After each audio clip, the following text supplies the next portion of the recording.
All right, Green Group, this one is for you. This is a nonfiction book called Why Is It Spring?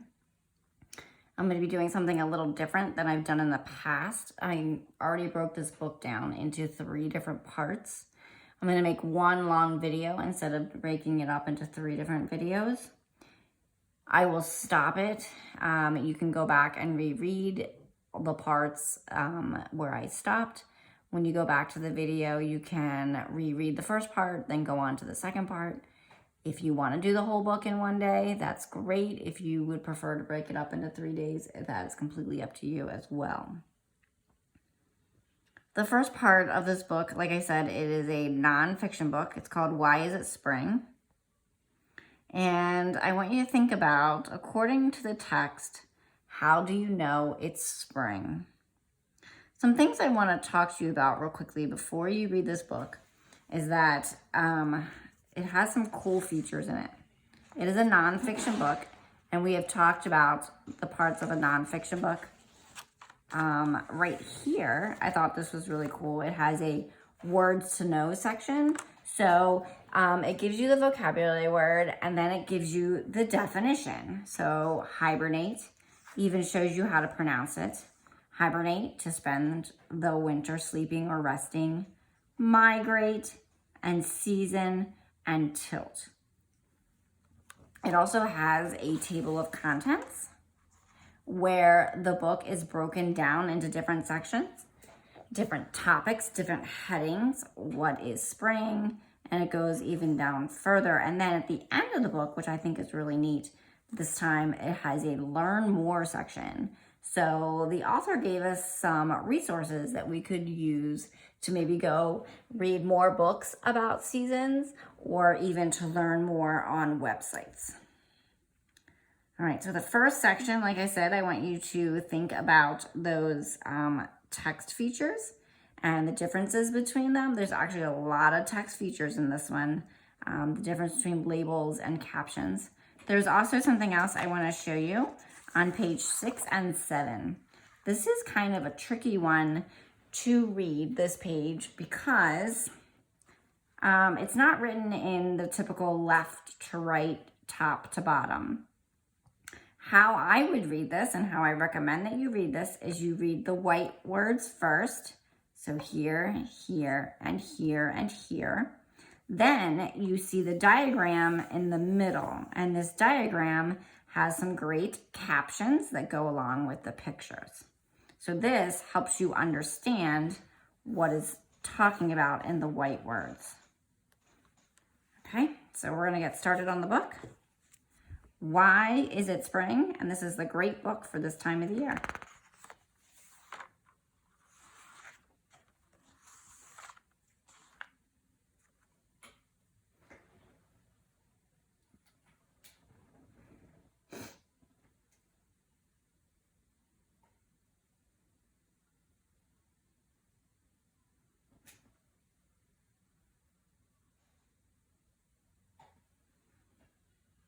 So the difference between caption and labels, remember, this would be a label.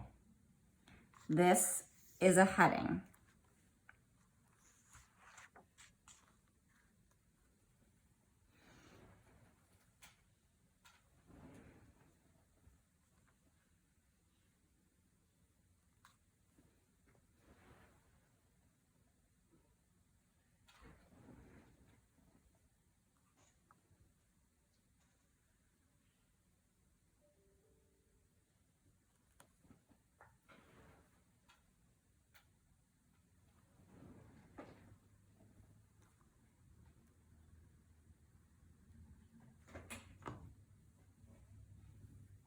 I'm leaving it on here because I think that there's a lot of information on these 2 pages.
All right, so that was the first part of day 1. So going back to your thinking job, according to the text, how do you know it's spring?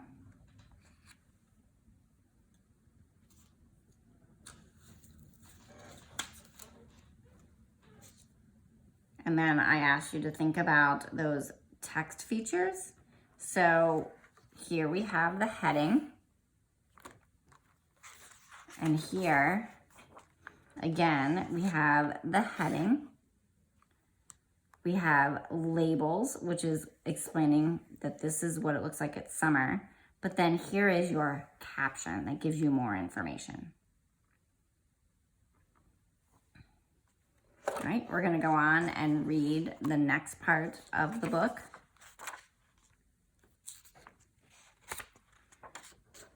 So your thinking job for the next part of the book is I want you to think in this section, what signs indicate that spring has begun?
Those labels again, the labels are telling us what animal that is.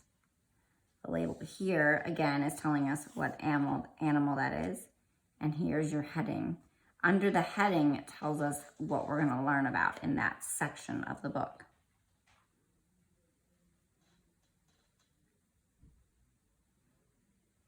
So thinking back about those early signs, how you know it's spring. How do you know it's spring?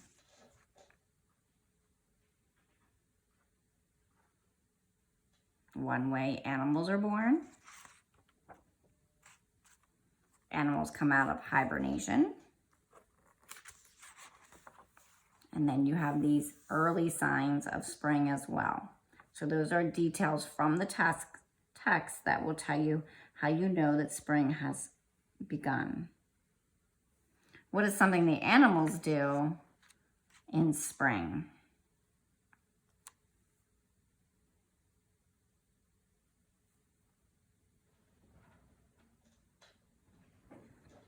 All right, we're going to go on to reading the end of the book.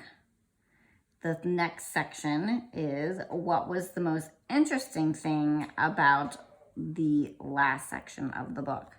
So the last section of the book actually does something very different, something that you guys are not seen before. You only have a couple pages to read, and then the very interesting part happens.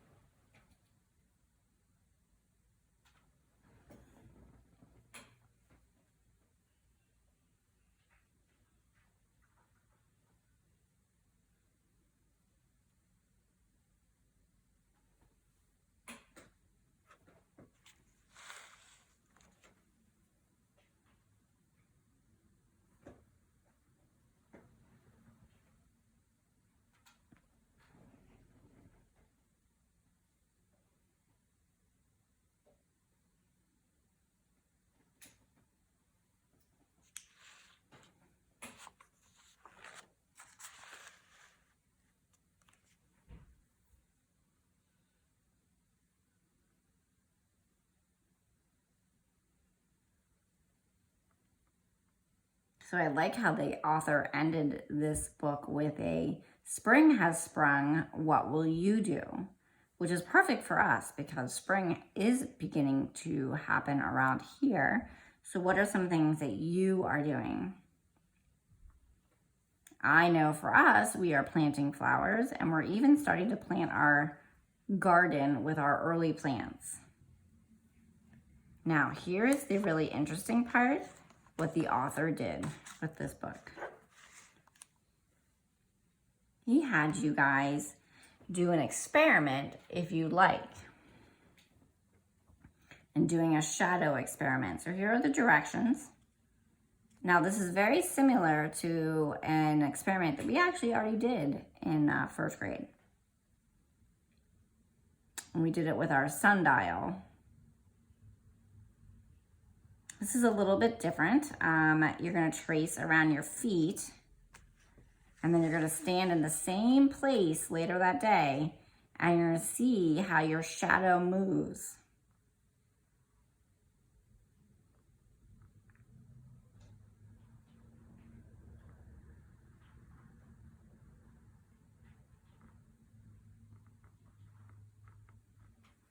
All right, so that would be a fun experiment for you guys to do.